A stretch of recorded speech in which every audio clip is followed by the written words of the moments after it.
Steve Bannon was de campagneleider en ideoloog van Donald Trump. Een kortstondig, een van de machtigste adviseurs in het Witte Huis, totdat president Trump hem voor gek verklaarde en ontsloeg. Nu trekt Bannon door Europa, in zijn ogen het centrum van de populistische nationalistische opstand. In een exclusief interview spraken wij met Bannon over het opkomend populisme in Europa, de gespannen sfeer in de Verenigde Staten en de toekomst van president Trump. En natuurlijk ook over de verhitte relatie met de media. Dat allemaal straks, maar eerst, wie is Steve Bannon en waarom is hij zo controversieel? Tonight, a look at the new man in charge of the Trump campaign. Steve Bannon is not your traditional political wonk. Steve Bannon was the chairman of Breitbart News. Bannon calls it a platform for the alt-right. Bloomberg Businessweek called Bannon, quote, the most dangerous political operative in America. Sorry to keep you waiting. Complicated business. Complicated. Een jaar lang stond Steve Bannon zij aan zij met Donald Trump. Eerst als campagneleider en daarna als een van zijn belangrijkste adviseurs in het Witte Huis. In augustus vorig jaar kwam daar een eind aan en keerde hij voor korte tijd terug naar de plek waar hij vandaan kwam. De rechtspopulistische website Breitbart. Een rode draad door de carrière van Bannon en door die van Trump is dat ze door politieke tegenstanders en in de media worden beschuldigd van racisme of het flirten daarmee. When I first came on the campaign, Trump is like 12 or 16 points down. Hillary Clinton immediately went and attacked me, right? And attacked Breitbart, white nationalists, white supremacists. And I'm sitting there laughing. This is so far from the truth. But the most important thing, if they're going to play the identity politics game, you're going to lose. Because if you're not focused on economic nationalism, if you're not focused on the jobs and the economy, if you're not focused on that, okay, you're going to lose. And but so Bernie Sanders focuses on economic nationalism, but he doesn't retweet white nationalists as President Trump has done. Mr. President, why have you been retweeting anti-Muslim videos? The 3 videos were originally posted by a tiny anti-Islam ultra-nationalist party called Britain First. He just retweeted the Twitter user White Genocide, someone who he's retweeted before. I don't believe President Trump has retweeted white nationalists at all. He has. I mean, well, I think you're wrong about that. It's on his Twitter feed. What Bernie Sanders will not do, Bernie Sanders fought a pillow fight. Bernie Sanders had every tool at his disposal to take on the Clintons, on their corruption, on the illegality. What Bernie Sanders refused to do, and what the Democratic Party populist left is still refusing to do, is address the question of immigration. Okay? Remember, mass illegal immigration is what the Chamber of Commerce wants and what Wall Street wants, to suppress the wages of the working class. And it's going up for the past few months. Illegal immigration has been going up. The people that are most hurt by illegal immigration are the black and Hispanic working class. So that's the way to stop it. But I've heard him say that illegal immigration is going down. That's not the case. It's been rising for months now.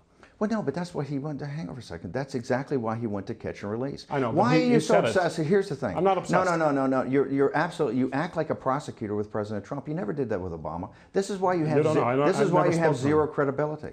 This is why you have zero credibility. But you keep attacking me when I say something that's factually true. No, because he says that illegal immigration is going down. All you do is go back and try to pick one little thing to try to build your case. It's the President of the United States. Shouldn't he be factual and above, being held to a higher standard than you and me when it comes to spreading lies? He doesn't spread lies. Okay. And you should be, you should be ashamed of yourself for saying that.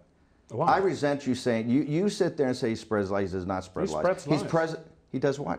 He spreads lies. You should be ashamed of yourself. You should be ashamed. You come here with no facts. The inauguration crowd, was that bigger than under Obama? I think what he said and what Sean Spicer said, if you look at the totality, if you look at the totality of everything that happened that day, he was making the point that he had a bigger audience than President Obama, okay? And by the way, you can agree with him or not agree with him. But to go back and see everything this guy's accomplished in the last year, this is why the Democratic Party has leaned on the opposition party media, okay? The guys in Brussels have leaned on you guys for years. And it's been a total and complete rejection. Ja, Eelco, je bent maanden bezig geweest om deze man te spreken te krijgen. Nu gelukt. Ja. Beetje stekelig. Beetje wel, hè? En deze man richt zich nu vooral op Europa, hè? Ja, het afgelopen jaar is hij heel veel in Europa geweest. In Hongarije, in Italië, in Frankrijk bij het Front National. Hij heeft ook interesse om deze zomer, zegt hij, naar Nederland te komen om te kijken hoe het hier gaat. Zweden in september. Hij kijkt heel erg vooruit naar de Europese verkiezingen volgend jaar. Ja, en waarom? Hij zegt dat alles hier eigenlijk een half jaar of eerder gebeurt dan in de Verenigde Staten. Hij zegt, jullie hadden Berlusconi ver voor Trump. Jullie hadden de Brexit ook een half jaar voor Trump. Amerika gaat over 4 maanden naar de stembus voor de congresverkiezingen. En hij zegt, ik ga maar eens in Europa kijken om te zien wat er over een aantal maanden ook bij ons gebeurt. En hij kijkt in het bijzonder naar Italië, de nieuwe regering daar. Een linkspopulistische beweging en een rechtspopulistische beweging samen in een regering.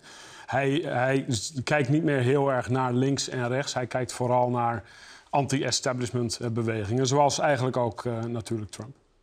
Laten we kijken.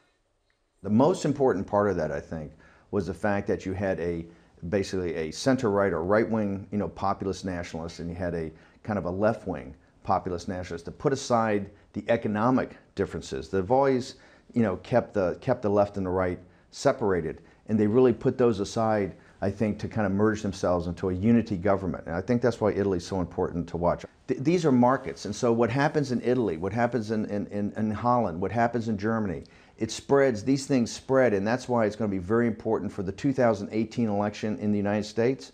What's happening in Europe is vital to what's going to happen this fall. We'll talk about this fall in a second. You mentioned Holland. You know Geert Wilders. He actually wrote a column for very much Breitbart. You may have heard of Thierry Baudet, who's leading another populist party, anti-EU, anti-migration. Have you spoken to either one of them, or have you been invited by either one? Well, I know. The past year. Yeah, I know very well. So I've talked to him a lot. I was actually going to try to be at the rally he was at in the UK a couple of weeks ago. I just couldn't work it on my schedule. Wilders, you mean? Yeah, I hope to see him. This summer. I'm a very big supporter of him. He's one of the most heroic people on the stage. So I think he was a hero, particularly when he came to the United States, and I had to see firsthand how he had to live with the security threats he had with him. And we love the European Union. We love the countries of the European Union. But the European Union, of course, was set up to take advantage of the United States. Do you agree with that? Because it seems patently wrong. Well, I think first off, the European project was started, I think, very differently than where it is today. Right? But was it designed to harm America? But hang on a second. So I think that's what it's devolved into. I don't know if the EU was made to, quote unquote, harm America. I do think the EU was set up to somehow try to compete with the United States as an economic entity. I'm not against competition. I think would you want to see it fine. Break up the EU? I have no thoughts one way or the other. Yeah, no. By the way, it's just about what I do support is these populist nationalist movements.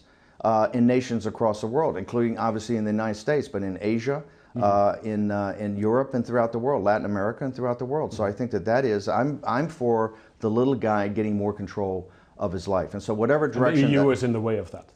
Well, I think it's no doubt that the EU has been particularly in Brussels, has dictated to countries. That's where you've seen this revolt. I mean, but it the also little guy provides European countries with security.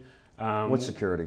Well, I mean, one of the reasons the EU was founded I can finish as well. But one of the reasons the EU was built was also for common defense, common security, and that kind of stuff. Is it all bad? Well, let's talk about the common security. Right now, is that you're telling me that you think NATO provides common security? One of the things is the United States, just of NATO alone, the United States picks up 25% of just the organization. No, that's a very fair point. But hang on, but what Trump is saying is I'm looking for allies, not a protectorate. Europe has gotten into the situation, particularly Germany and some of these countries, of so depending on the United States, right, for its common defense. And the United States is an ally. We're a partner. We want to be a partner like in World War I and World War II, but a partner. What's unfair is that it's been put on President Trump. He's trying to break up Europe or trying to break up the EU. I don't think President Trump's trying to do anything like that. I think President Trump is actually saying, hey, we are allies. We are partners. Well, he was pro-Brexit. Pro apparently, he was telling, this has been reported, I haven't checked it, but apparently it was reported that he asked the French, why don't you get out of the EU? Is that all rhetoric? Because it sounds like somebody wanting to break up the EU. Well, not to break up the EU. I think his support of Brexit was that if the UK citizens wanted to vote to exit the EU, he thought that was fine. If they wanted to stay in the EU, he was fine with that too. So remember, right now in the world, there's this huge, uproar about the international order. So the post-World War II, kind of liberal, rules-based international order. has really been underwritten by the United States, essentially underwritten by the deplorables, right? The middle class and working class in the United States. And what you've seen and is... he's not harming that international order. Oh no, I think he's upending it. NATO and the European nations need to pick up more of the weight in Europe and other places. The countries around the South China Sea need to pick up more of the weight. In the Northwest Pacific, Korea and Japan. The United States is upside down everywhere on the trade deals. Okay, and they're also underwriting financially and with their kids. Remember, it's the deplorables. And, you know, Jurt Velders calls them, was it Yank and Hilda in the... he has Henk and Ingrid. Ingrid here in Holland, in the Netherlands, to talk about the average guy, the average man and woman, the average Joe, right? And that's what the deplorables are. And they right now underwrite financially with their tax dollars and their kids. It's their kids that are in Afghanistan. It's their kids on the ships in the South China Sea. It's their kids on the 38th parallel in Korea. And what the deplorables are saying is that, hey, look, we fought in World War II, World War I and World War II and the Cold War with our partners in NATO and in Europe. We're committed to Europe. We're not going to back off, but we want partners. What President Trump is saying is you're not a protectorate. So let's start acting like an ally. Ja, het America First beleid uitgelegd door Steve Bannon. Hij zal dus de komende maanden de nodige tijd in Europa doorbrengen, maar richt zich toch vooral op Amerika. Want daar vinden over 4 maanden de tussentijdse congresverkiezingen plaats. Die worden, zegt Bannon, een referendum over Trump. This is Trump's first re-elect, is the way I see it. This is not a midterm election. You can tell right now, you've been out in the field here in the United States, the intensity is already starting to build, okay? And you can see it from the left and the right.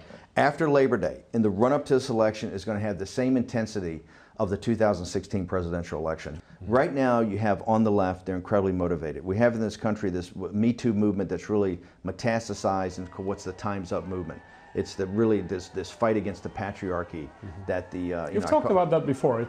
You seem fascinated by this Time's Up movement. Yes. How is that? And how does it relate to your movement? Well, because I consider the populist nationalist movement kind of like the American Revolution. It's about control and center of gravity where voting's coming from.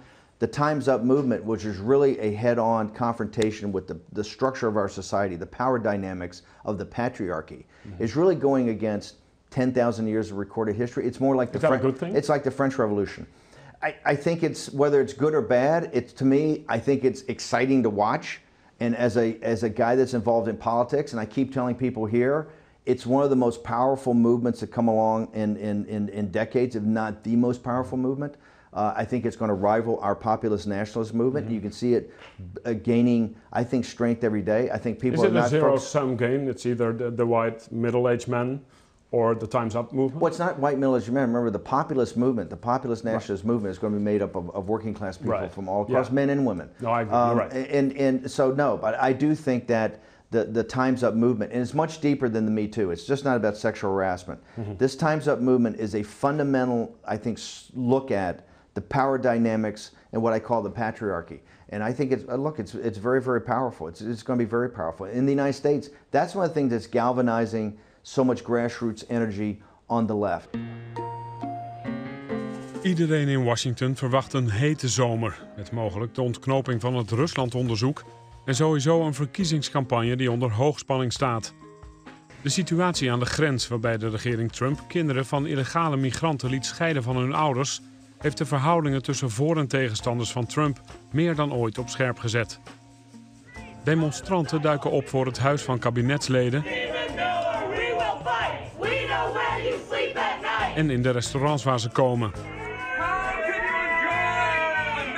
Een bekend democratisch congreslid riep haar aanhang op om hier vooral mee door te gaan. If you see anybody from that cabinet in a restaurant, in a department store, at a gasoline station, you get out and you create a crowd. And you push back on them. She's an elected official. She's one of the senior members of Democratic leadership.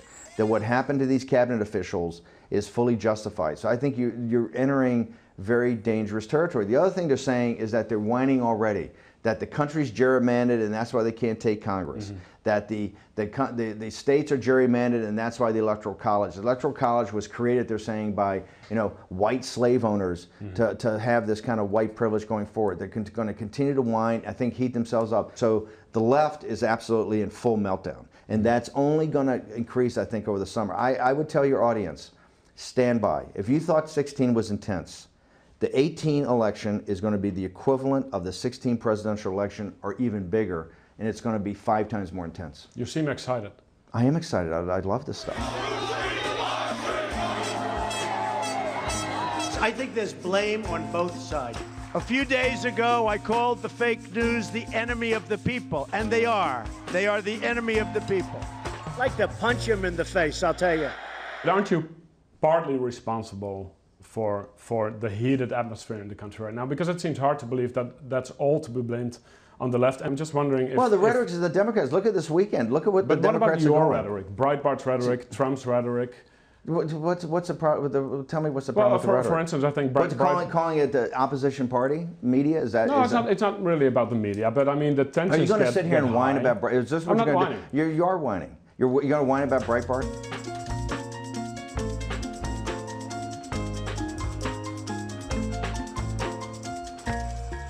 If the Democrats have a sweeping victory and take the House of Representatives and win 30 or 35 or 40 seats, the first thing they're going to do is impeach Trump. And so the Trump voter, the deplorables, got to sit there and say, hey, if I support this guy, it's just not about writing a check, right? It's about going door to door and ringing a doorbell and telling your neighbor, hey, I believe in Donald Trump, and here's why I believe in it, and here's what his program is about on the economy, here's what it's about on national security, here's what it's about on immigration, and all the other issues. If people are not inspired to do that, the left and the Time's Up movement and the resistance, they're inspired. And I think it's healthy that they're inspired. That's what makes this so great. This is not a dictatorship. It's not some sort of authoritarian government. It's about people. To me, that's the great clash of democracy. En dan ging het nog over de moeizame relatie van president Trump met de waarheid. Amerikaanse kranten hebben berekend dat Trump sinds zijn aantreden ruim 3000 leugens of onwaarheden heeft verteld. Maar Bannon bestrijdt dat. Why is it always the opposition party media? Because the Democratic Party is not really a full-throated opposition. It's the opposition party media that continually attacks Donald Trump, that continues to press Donald Trump, that continually... Doesn't he continually attack the media? I mean, he tells 6, 7 falsehoods every day. Oh, absolutely incorrect. Incorrect. How's that incorrect? That's an opposition party. By the way, you never went after Obama. You never went after Clinton. He didn't lie 7 times a day. Excuse me? Obama didn't lie 7 times a day. I mean, Trump's whole campaign is built on a lie, the birther movement. That's a lie. Bijna 4 jaar voordat hij uiteindelijk president werd, flirte Donald Trump ook al met het Witte Huis.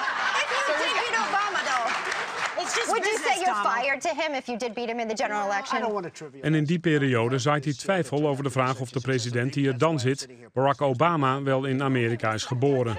You recently said about President Obama, I'm going to quote you, he grew up and nobody knew him. Nobody knows who he is until later in his life. The whole thing is very strange.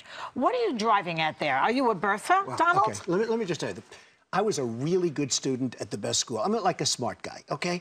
They make these birthers into the worst idiots. Why doesn't he show his birth certificate? Het is een complottheorie afkomstig uit de duistere krochten van het internet. Maar hoe vaker Trump erover begint, hoe meer hij klimt in de peilingen. Pas in 2016 geeft hij toe dat president Obama in Amerika geboren is. Op dat moment gaat het in de campagne weinig meer over Obama's geboortebewijs. Maar alleen al de suggestie dat de kwestie een rol heeft gespeeld in het succes van Trump maakt Bannon woedend. His campaign was not born on the birther movement. This is absolutely. But you agree that the birther thing is a lie, right? You're the absolute perfect example of the opposition party media. Okay, that's completely, totally incorrect. His campaign was not built upon the birther movement. You're saying that because this tactic works. Stop. You just said an outright, blatant lie. That's a lie. What is a lie? His campaign was not built on the birther movement. I was there at the very beginning. His campaign is certainly not built on the birther movement. But is it a lie that he lies a lot? He absolutely does not lie a lot. Okay, this is why people don't trust you people. This is why you have zero credibility. You've taken on the responsibility to try to be the judge, jury, and executioner of Donald Trump. It's one of the reasons he's so popular. It's one of the reasons that he won over 300 electoral votes. It's one of the reasons that he is actually changing Europe, okay? Because of guys just like you. What you said, and I want to make sure you understand this, what you just said is a total and complete lie. Okay, it was not built upon. If I said it was built upon the birther movement, that's a mistake. I think he got a lot of attention because of his birther remarks. Would that be a fair thing to say? No, not a fair thing to say. Zo, Bannon valt jou echt persoonlijk aan, zoals Trump dat eigenlijk ook altijd met de media doet. Ja, wat je hier heel goed ziet is een beproefde tactiek. Die gebruiken Trump en Bannon en al die anderen eigenlijk al jaren. Het heeft zich ook bewezen in 2016. De journalist is de vijand zelfs, hoorden we Trump zeggen, van het Amerikaanse volk.